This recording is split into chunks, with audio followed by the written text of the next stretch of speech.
సఫలపరచాలి. దేవుడు నీ పక్షాన కార్యం సఫలపరచాలంటే ఎంత తతంగం ఉందో తెలుసా? ముందు వెళ్ళిన వాడికే ముందు స్థానం ఉంటుంది. అది లోనైనా ఇంకోటైనా కదా. ముందు వెళ్ళిన వాడికే ముందు స్థానం ఉంటుంది. చివరి వెళ్ళిన వాడికి చివరి స్థానము ఉంటుంది. అవునా కదా? మనుషుల్లోనే ఈ భేదం ఉంటే దేవుని దగ్గర మరి ఇంకెంత భేదం ఉంటుంది? మనుషుల దగ్గరే ఈ భేదం ఉంటే దేవుని దగ్గర ఇంకెంత భేదం ఉంటుంది?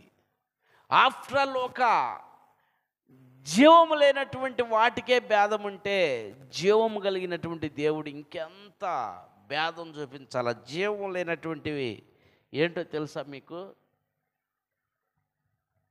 జీవం లేనటువంటి ఏంటో తెలుసా? Train, bus. ఊరు వెళ్ళాలంటే ట్రైన్ పినాకినికి వెళ్ళాలంటే 7:30కు వచ్చే పినాకినికి నువ్వు 7 గంటలకే రైల్వే స్టేషన్లో టికెట్ తీసుకొని నిలబడతావు. పినాకినికి జీవం ఉందా? ఏమా ఉందా జీవం? టికెట్ ఒకలా 7:30కు తీసుకొని గబాలను నువ్వు వెళ్ళేటప్పుడు వెళ్తూ ఉన్నప్పుడు చిన్నగా వెళ్తూ ఉంటే నువ్వు వెనకాల ఉండి ఓ పినాకిని ఆగు అంటే ఆగిద్దా? ఆగదు కదా.